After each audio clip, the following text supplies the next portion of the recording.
Alors, la première conférence porte pour titre l'université comme enclos d'initiation. Mais avant de plonger dans la conférence, qui est notre orateur de ce matin? Sename Kofi Agbojinou. Nous avons parlé ce matin déjà de cette nouvelle génération qui est en train de monter et qui est en train de redéfinir en fait notre rapport à l'environnement, notre rapport aux productions des savoirs sur l'Afrique. Et Sename est l'un de ces grands acteurs en fait sur l'espace public.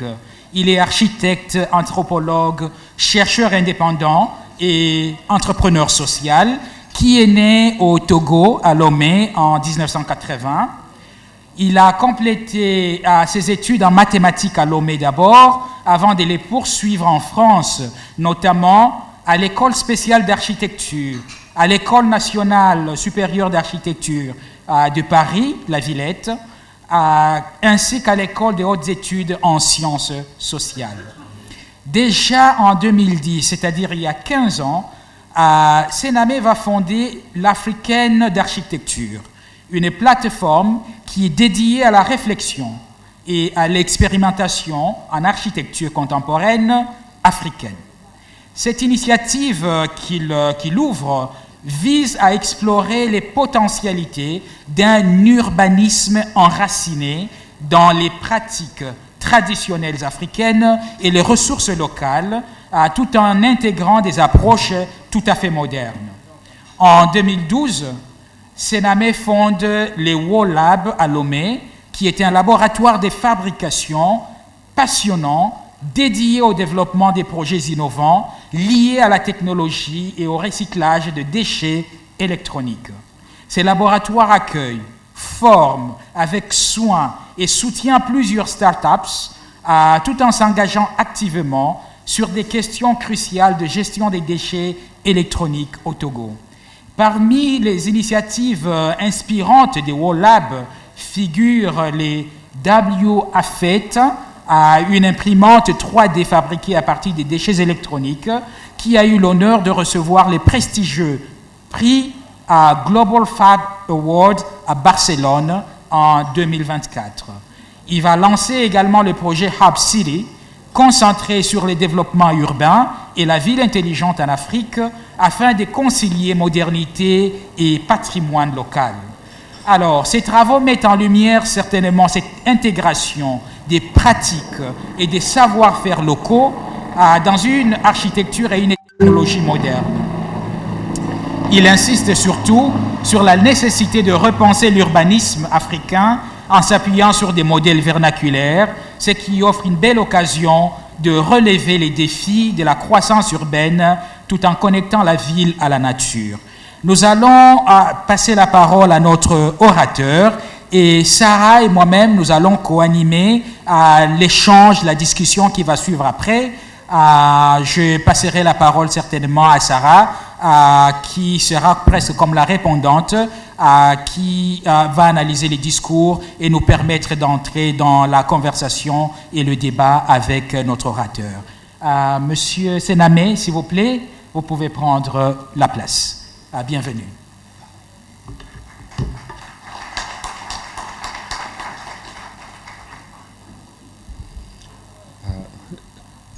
Juste une précision pour commencer. J'ai fait tout ce qui a été dit.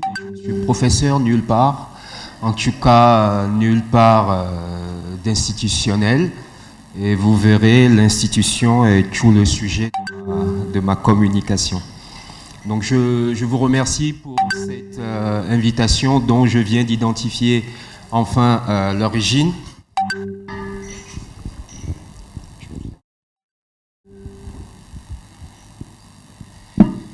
Et autre précision, cette conférence ou cette leçon est une commande que je ne m'explique pas.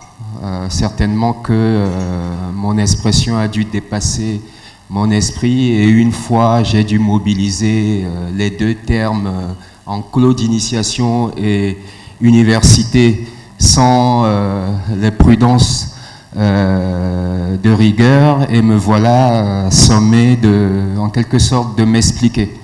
Alors j'ai essayé de me dépêtrer un peu de cette situation très difficilement ces derniers jours. Et le chemin m'en est en fait apparu que cette nuit à 1h du matin, quand mon avion atterrissait. Et donc depuis, j'ai essayé de rassembler quelques notes. Donc ma conférence risque d'être un peu décousue. Je vous prie de m'en excuser. Il ne sera pas orthodoxe non plus sous un certain nombre d'aspects, mais comment pourrait-il l'être? Comment pourrais-je me proposer d'installer une espèce de critique de l'université tout en gardant les codes de l'université, et comment pourriez-vous vous sentir légitime à remettre en question ce que je dirais aujourd'hui sur l'université en restant en quelque sorte enclos dans les catégories qui sont les vôtres. Tout comme on ne peut pas être jury à son propre procès, ou encore moins juge, on ne peut parler d'université sérieusement qu'en faisant l'effort de se désinscrire du paradigme universitaire si on veut en réalité pouvoir le juger. Et c'est ce petit déplacement en quelque sorte ontologique auquel j'aimerais pour commencer vous inviter.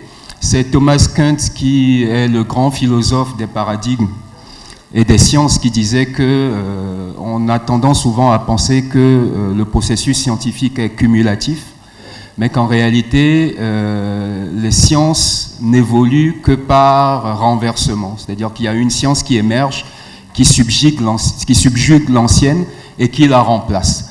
Et donc c'est une série, un cycle de révolution que le développement scientifique. C'est la même chose pour les paradigmes. Aujourd'hui, vous êtes tous les tenants d'un certain paradigme, le paradigme universitaire, mais pour pouvoir en quelque sorte jouir de ce que je vais dire aujourd'hui, vous allez devoir vous sortir légèrement de ce paradigme.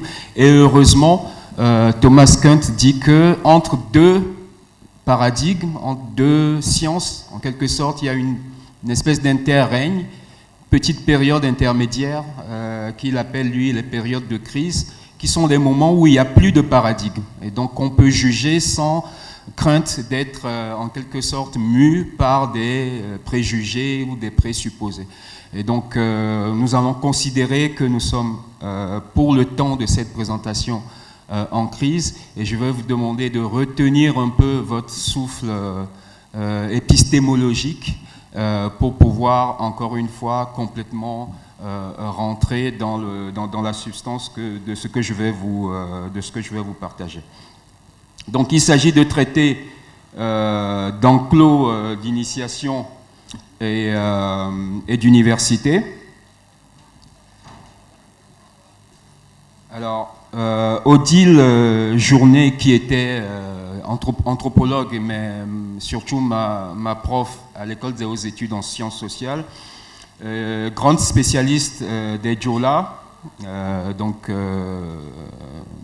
population du Sénégal, décrit l'initiation comme une suite d'opérations qui combinent séparation, apprentissage, épreuve et positionnement dans l'espace rituel, et qui aboutit à l'accès aux compétences de l'adulte. Donc c'est une formulation décisive pour introduire mon sujet, puisqu'elle dit en substance que le rituel ne produit pas seulement un statut, mais produit une capacité. Dès lors, la question université devient en quelque sorte un instrument d'analyse. De quel savoir s'agit-il ? Comment se transmettent-ils? Qui enseigne? Comment valide-t-on ces formes de savoir? Et surtout, quelles personnes et quelles sociétés l'initiation fabrique-t-elle? C'est ce chemin de la pédagogie à la politique de la personne que je voudrais parcourir avec vous aujourd'hui. Alors, l'intitulé de la leçon qui est, je crois, l'université, il n'est pas affiché, l'université comme enclos d'initiation, pourrait laisser entendre qu'il en est pareillement de l'un et de l'autre, ou en tout cas que d'emblée et définitivement, dans le cadre de cette conférence, j'essaierai d'établir une relation foncièrement d'équivalence, sinon au moins un rapprochement. Or, vous le verrez, il s'agit ici en réalité de suggérer plutôt, encore une fois, un déplacement ontologique à partir de l'analyse de cette institution qu'est l'université.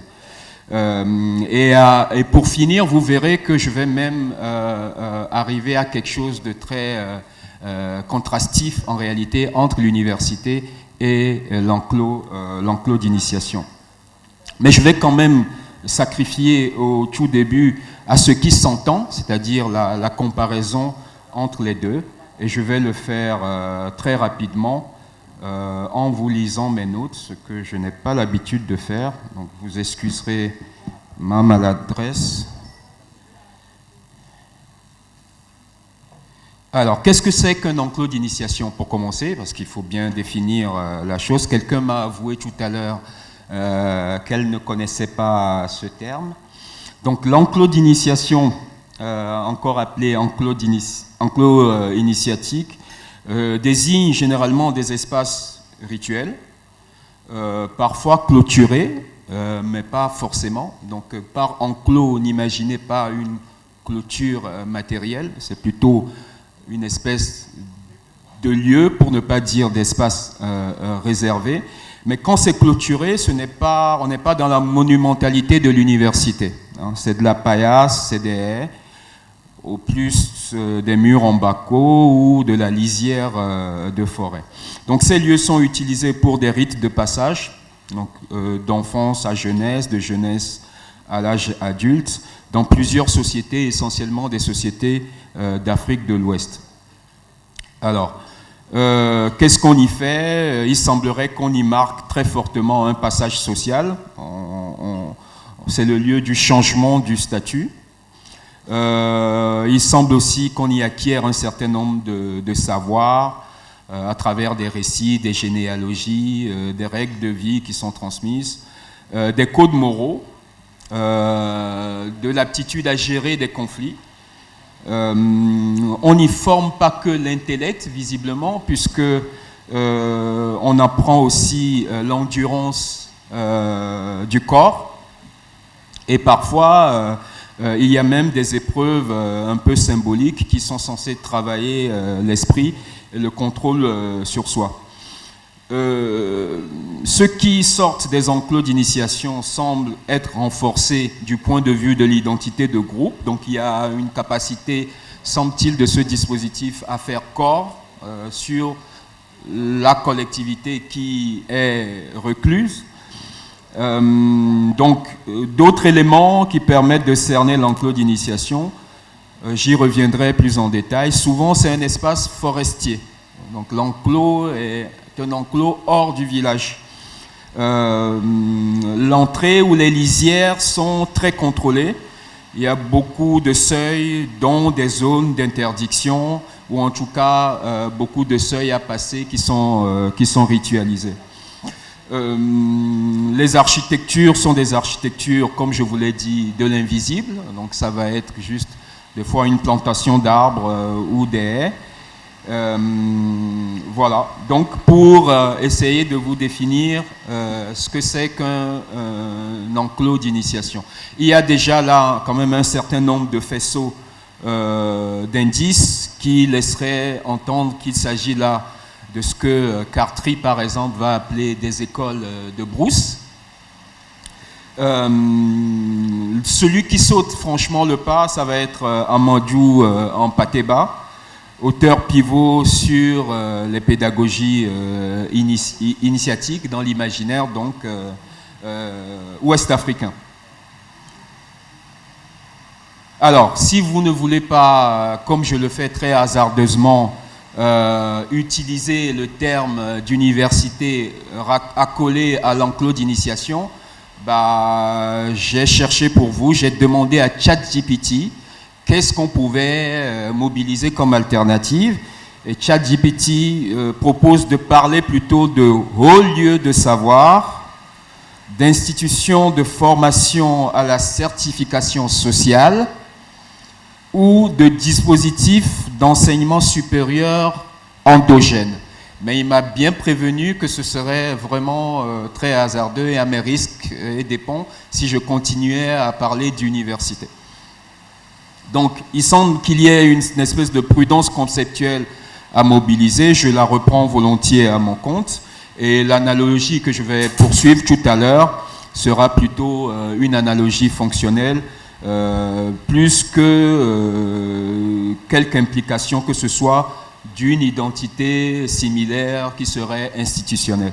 Donc c'est dans la fonction que l'enclos et l'université se retrouvent. Partout ailleurs, ils semblent être très différents, y compris pour l'intelligence artificielle. Alors, l'université classique, je ne vais pas vous faire l'affront de vous le définir. J'avais mis ça là, mais... Alors, je vais quand même, donc cette fois-ci, vous dire très clairement qu'est-ce qui pourrait nous amener à risquer de considérer qu'il y a de l'université dans l'enclos d'initiation. Premier élément, le fait que c'est des lieux de transmission de savoir spécialisé. Ce n'est pas du savoir comme cela, il y a différentes catégories de savoir, il y a autant des compétences techniques que juridiques, politiques, religieuses, rituelles, artistiques, qui s'acquièrent dans le moment de réclusion. Il y a une autorité du savoir, ça ressemble beaucoup aussi à ce qu'on a dans l'université. Donc il y a de la légitimité du savoir qui souvent est liée à l'âge ou à l'expérience de celui qui transmet. Donc le savoir est autorisé par des aînés, des maîtres, des dignitaires. Et autre indice, le savoir a quand même un statut public, c'est-à-dire qu'on sait qui sait, mais on ne sait pas toujours ce que la personne sait. Donc il y a quand même un caractère secret dans l'enclos, mais quand quelqu'un sait, c'est ostentatoire. Il l'affiche par de la parure, une coupe de cheveux qui a changé, ou enfin un pagne, ce qu'il n'avait pas jusque-là. Donc, autre chose qui ressemble beaucoup à l'université, le principe de la certification. Donc il y a un système de grades avec des certificats aussi dans l'enclos d'initiation. Il y a une sélection et il y a une progression. Donc on pourrait parler presque de curricula. Et l'enclos est l'occasion de se constituer un réseau. C'est la même chose pour les universités. On verra après que ce n'est pas du tout le même type de réseau. Donc chez toujours Odile Journet, l'initiation apparaît explicitement comme une institution de formation qui articule transformation sociale et organisation spatiale. Le côté spatial est ce qui va nous arrêter tout à l'heure. En pays Diola, donc, les rites qui construisent femmes et hommes adultes mettent en œuvre des opérations complexes combinant séparation, je l'avais dit, apprentissage et révélation, épreuve, positionnement spécifique dans l'espace rituel. L'espace réservé enclos, lieu rituel, zone d'accès différenciée peut donc être compris comme une infrastructure pédagogique. Mais quand je dis infrastructure, n'entendez pas du tout les murs de l'université Cheikh Anta Diop. Encore une fois, ici, l'infrastructure n'est pas matérialisée en tant que telle.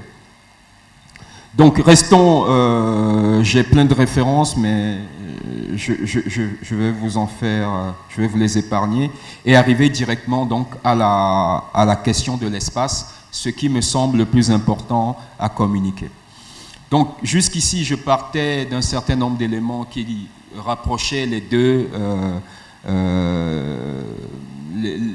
pôles, en quelque sorte. Alors, ce que je n'ai pas dit, qui est là, pour le coup, est une parfaite dissonance, c'est que l'université, c'est dans le terme, ambitionne un savoir global, alors que l'enclos produit un savoir très situé. On parle même de local knowledge. Et le savoir est produit dans une espèce de radicalité de l'inscription du corps humain dans l'espace où il acquiert le savoir. Et le corps et l'espace se transforment mutuellement dans cet acte d'acquisition.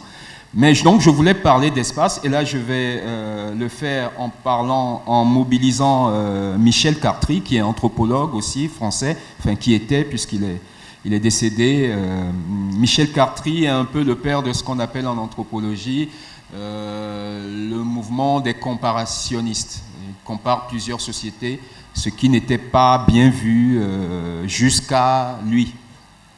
Et donc, ce que fait Michel Cartry, qui est très intéressant, c'est qu'il n'isole pas l'enclos d'initiation, il dit que l'enclos d'initiation participe d'une famille plus large d'espaces, que lui, il appelle les bois sacrés.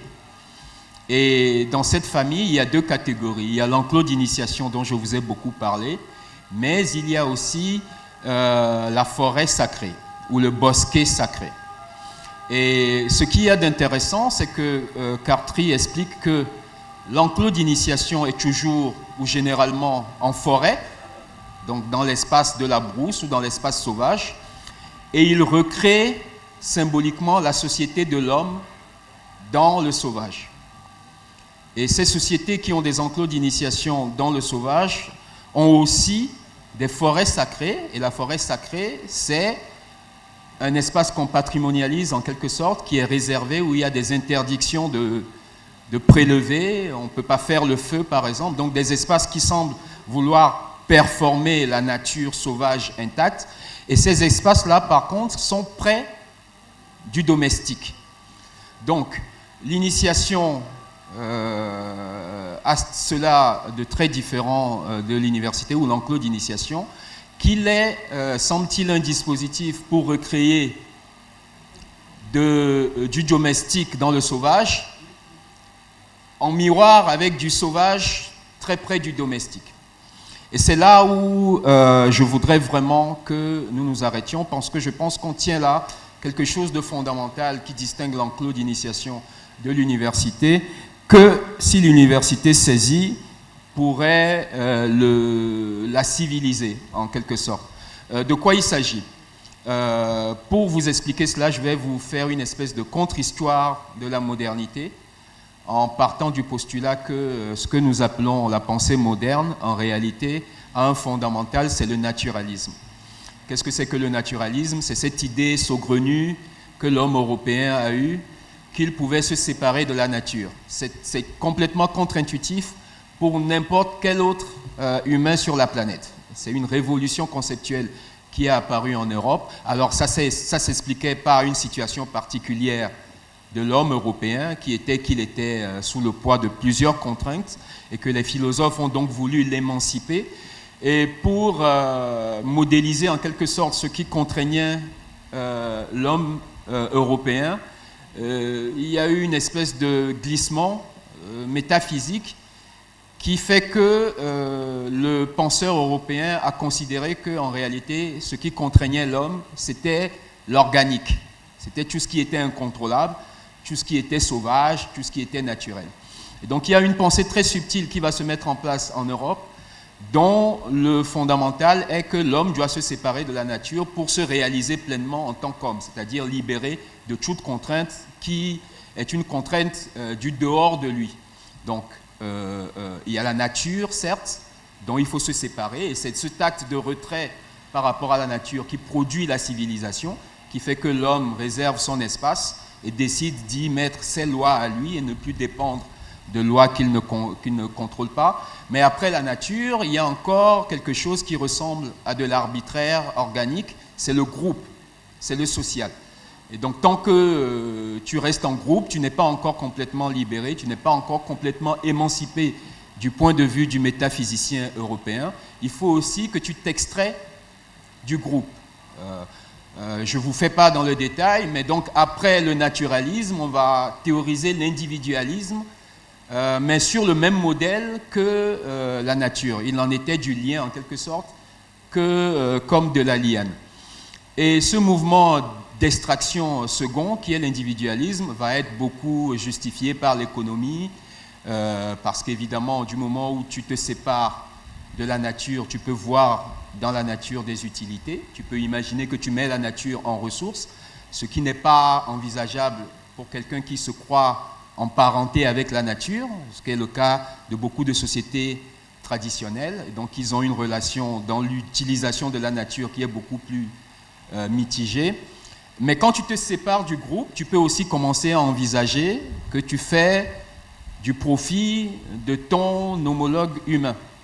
Et donc l'économie va théoriser que la concurrence de tous contre tous est la loi naturelle et qu'elle produit à terme une valeur partagée.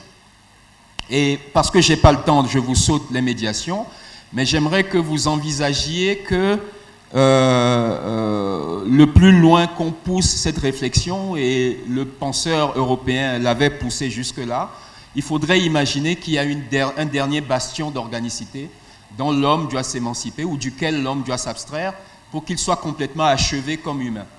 Et ce dernier bastion, c'est le corps. Le corps reste une contrainte organique qui nous prescrit des choses dont on aimerait bien pouvoir se passer, ou en tout cas sur lequel on pouvait avoir du contrôle. Et donc, en réalité, l'homme émancipé du point de vue des Lumières, du point de vue de la métaphysique européenne, c'est aussi un homme séparé de son corps. Sauf que, historiquement, les penseurs européens n'avaient pas les moyens techniques de mettre en chantier cette dernière extraction, si vous voulez. Et aujourd'hui, par contre, les moyens existent avec le digital. Ce que je veux dire par là, mais je suis allé très vite, c'est vous dire que le fondamental de la modernité, en réalité, c'est cette idée qu'on puisse se séparer de la nature. C'est tout ce qui a produit la civilisation dans laquelle nous sommes aujourd'hui. Mais cette modernité n'est pas achevée dans le passé et nous ne sommes pas en train de souffrir des conséquences d'une modernité achevée dans le passé comme nous le croyons. En réalité, la modernité est véloce. Elle sent qu'elle a le potentiel d'achever son projet, qui est de séparer complètement tout et de collecter uniquement une sorte de substance dernière de l'humain et d'atteindre la totale transparence. Pourquoi je vous refais cette espèce de contre-histoire de la modernité? Pour dire que si la modernité est devenue le paradigme, cela suppose que l'université intègre aussi cette relation, presque à son insu, puisque le paradigme, c'est ce qui nous commande sans que nous en ayons conscience. L'université prolonge dans notre réalité contemporaine cette idée que nous devons être séparés de tout et nous ne devrions pas avoir de contraintes d'organicité. Donc je vais vous donner juste quelques éléments pour que vous voyez en quoi l'université moderne est miroir en réalité du naturalisme. Et comment l'université a prolongé jusqu'à aujourd'hui le destin de l'abstraction, de la grande abstraction, ou du remplacement, ou du grand remplacement, si vous voulez, de toute contrainte organique par de la pure transcendance. Alors cela se fait évidemment beaucoup, ça se cristallise en tout cas avec les Lumières et ce qu'on va appeler les encyclopédies, puisque les encyclopédies vont avoir une vision sérielle du monde, avec beaucoup de distance prise avec les choses. Et l'encyclopédie n'est pas un simple répertoire, c'est un acte politique qui prétend rendre le monde lisible, en tout cas à la mesure de l'Europe. Elle découpe, elle classe, elle ordonne, jusqu'à faire taire la voix presque souterraine des choses, la voix organique des choses que toutes les populations ou toutes les peuplades indigènes prétendaient, elles, entendre et avec lesquelles elles raisonnaient. C'est donc par ce mouvement-là donc des encyclopédies que la modernité a produit une de ses principales trahisons, et donc l'université incarne en quelque sorte cela. Mais l'enclos d'initiation, par contre, sur l'intuition que je viens de vous expliquer par le fait qu'on place l'enclos d'initiation rigoureusement dans le monde sauvage, et que le trou, le creux qu'on a créé dans le monde sauvage en allant faire initier les jeunes là-bas pour qu'ils ne soient pas séparés du naturel, mais réellement inscrit en lui. On prend soin de le recréer symboliquement à côté du monde domestique. L'enclos d'initiation, lui, donc, mise en relation avec cette sorte de géométrie du savoir que performe l'encyclopédie, a l'air, elle, de vouloir être une architecture de la densité. Donc ici, on ne veut pas s'éthérer, on ne cherche pas la pure transparence, mais on veut de la matérialité par le processus de production du savoir qui est celui des enclos d'initiation.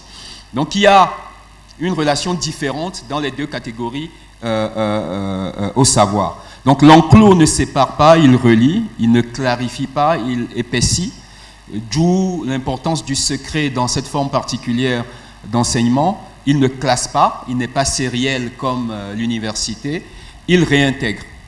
Et donc il n'y a pas de spécialité en réalité dans ce qui est enseigné dans les traditions, dans toutes les traditions vernaculaires. On considère que tout peut s'expliquer du même geste, ce qui est une pure aberration pour la science.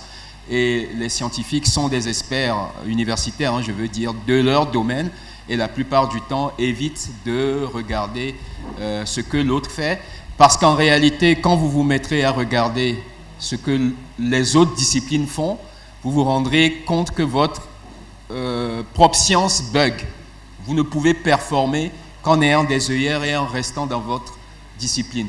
Si vous tentez une production de savoir en réalité globale, ce que pourtant dans le terme l'université se propose, en voulant produire une compréhension dans le droit, mais aussi dans l'économie, dans la science physique, etc., vous verrez que les moyens de l'université ne le permettent pas de l'atteindre. Donc, là où l'enclos d'initiation, dans l'enclos d'initiation, on n'apprend pas sur le monde, on apprend avec le monde. On ne devient pas sujet, on devient habitant. Le savoir ne s'y ajoute pas à l'être. Le savoir transforme l'être. Donc on rentre novice et on ressort adulte. Là où l'université moderne extrait, l'enclos incorpore. Là où l'université universalise, l'enclos particularise pour ouvrir au cosmique. Et là où l'université fabrique des experts, l'enclos forme des présences.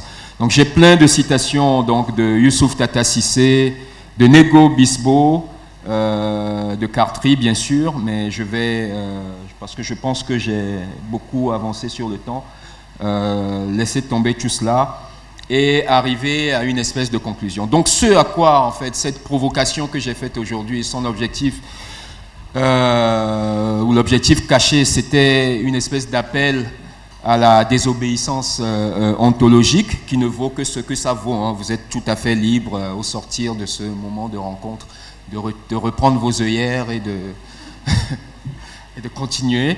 Car si la modernité a fait de la séparation son horizon, désobéir, c'est refuser cette fracture. C'est reconnaître qu'il existe un monde avant le concept, une densité avant la clarté, une présence avant la maîtrise. Et désobéir ontologiquement, c'est apprendre à habiter de nouveau ce monde, à faire du savoir non plus un instrument de la distance entre les choses. C'est ça le naturalisme, hein, c'est parce que je prends de la distance avec la nature que je peux dessiner la nature comme elle est. C'est toute l'histoire de la picturale européenne. Mais les peuples vernaculaires de partout dans le monde, comme ils ne sont pas séparés de la nature, ils sont incapables de dessiner les choses telles qu'elles sont. Donc ils vont produire un art qui va paraître primitif, où tout semble mélangé. C'est à la fois une femme, un homme, il a des cornes, mais aussi une queue de poisson. C'est parce que dans la conception de ces civilisations-là, tout le monde est comme cela. Et ce n'est pas un défaut ou un manque de qualité artistique. Donc, désobéir ontologiquement, ce n'est pas abolir l'université, je vous rassure, mais le réaccorder au monde. Non plus en faire un espace d'extraction, mais un lieu de ménagement, une chambre non pas claire mais dense, un espace où la connaissance ne sépare plus, mais relie. Alors, j'en ai encore beaucoup comme cela. Mais voilà, je pense vous en avoir asséné assez. Je resterai là-dessus. Je vous remercie.